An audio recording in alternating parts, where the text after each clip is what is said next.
আজকে আপনাদের দেখাবো কিভাবে টাকা উত্তোলন করে এটিএম কার্ড দিয়ে। সো প্রথমেই এখানে আমরা কার্ডটি প্রবেশ করাবো এবং কিছুক্ষণ অপেক্ষা করার পর এখানে পিনকোড চাইবে।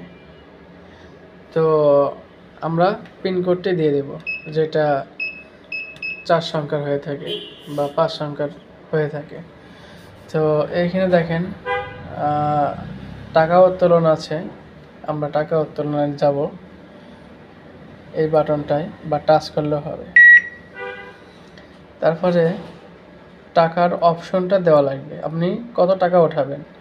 এখানে বলছে 500 গণিতকে বা 500 থেকে 1000 টাকার নোট দুইটা আছে। তো আমি উঠাবো 4000 দিয়েছি। এবার এই যে সঠিকে চাপ দেওয়া লাগবে।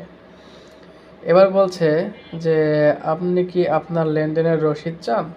3টা এতে কি রসিদের জন্য 3 টাকা চার্জ প্রযোজ্য। তো আমার কাছে মেসেজ যেহেতু আসবে সেহেতু রিসিট আমার প্রয়োজন নেই, আমি না দিয়ে দেব। এবং কিছুক্ষণ লেনদেনটি সম্পন্ন হচ্ছে, দেখা যাচ্ছে সম্পন্ন হচ্ছে। এখন আপনার টাকা সংগ্রহ করুন এবং সাথে সাথে বাক্সটি খুলে গেছে এবং এখানে 4000 টাকা পেয়ে গেছে। এবার আমি যদি আরও বলছে আপনি কি আরও কোনো লেনদেন করতে চান।